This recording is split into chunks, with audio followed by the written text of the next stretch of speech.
Assalamualaikum warahmatullahi wabarakatuh.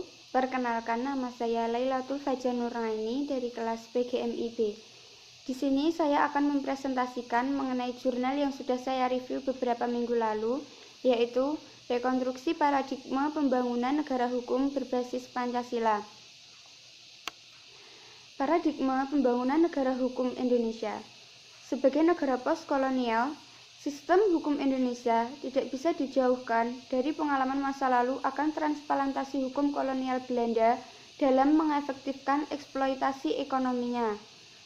Dapat dikatakan, strategi pembaharuan hukum Indonesia pada awal pasca kolonial mengambil pola evolusi, yakni pembaharuan secara perlahan-lahan. Tidak serta-merta memutus produk hukum kolonial Belanda. Upaya pembaharuan hukum yang evolutif ini juga tidak menyentuh basis paradigmatik hukum warisan kolonial yang positivistik dan liberalistik. Tujuan dari jurnal ini adalah untuk merumuskan perspektif konseptual tentang rekonstruksi paradigma pembangunan negara hukum Indonesia. Pasal 1 ayat 3 Undang-Undang Dasar Negara Republik Indonesia tahun 1945 menyatakan bahwa negara Indonesia adalah negara hukum. Hasil penelitian. Yang pertama, negara hukum yang berketuhanan yang Maha Esa. Paradigma pembangunan negara hukum Indonesia yang berbasis Pancasila bertolak dari kesadaran kritis bahwa eksistensi ilahiyah merupakan eksistensi tertinggi dalam realitas eksistensi keberadaan. Eksistensi ketuhanan inilah meniscahayakan nilai-nilai ilahiyah atau nilai-nilai religi. Kesadaran kritis tentang eksistensi dan nilai-nilai ilahiyah dalam kerangka paradigma pembangunan negara hukum, Pancasila mengandaikan pengolahan negara hukum harus disertai dengan komitmen moral dan budi pekerti yang luhur, sebagaimana yang diisyaratkan oleh prinsip sila pertama Pancasila. Yang kedua, negara hukum yang berkemanusiaan yang adil dan beradab.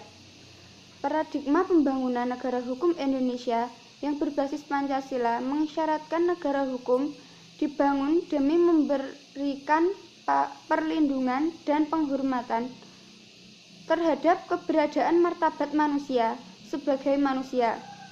Dalam paradigma ini, tidak dibenarkan adanya kesewenang-wenangan manusia terhadap manusia yang lain. Yang ketiga, negara hukum yang berpersatuan Indonesia. Paradigma pembangunan negara hukum berbasis Pancasila beranjak dari kesadaran konseptual bahwa susunan sosiologis dan geografis masyarakat Indonesia terbangun dari latar geokultural yang beraneka ragam, di mana masing-masing kultur, baik agama maupun etnis, memiliki investasi historis yang tidak bisa diabaikan dalam proses panjang menjadi komunitas bersama yang bernama negara Indonesia. Ikatan kesatuan ini tidak terjadi serta-merta, tetapi melalui proses historis dan sosial yang panjang.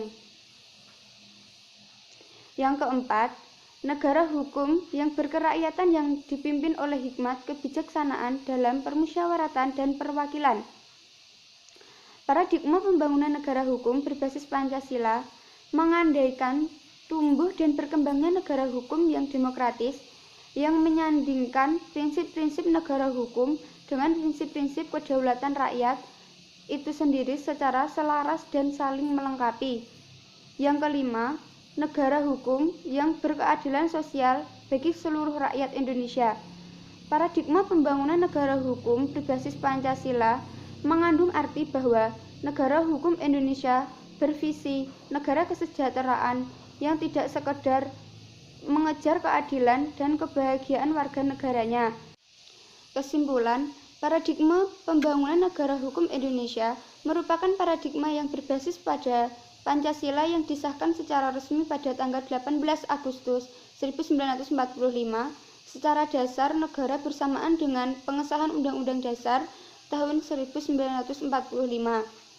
Paradigma pembangunan negara hukum Indonesia berbasis Pancasila mensyariatkan negara hukum Indonesia dibangun di atas nilai-nilai dasar ketuhanan, kemanusiaan, persatuan, kerakyatan, dan keadilan sosial.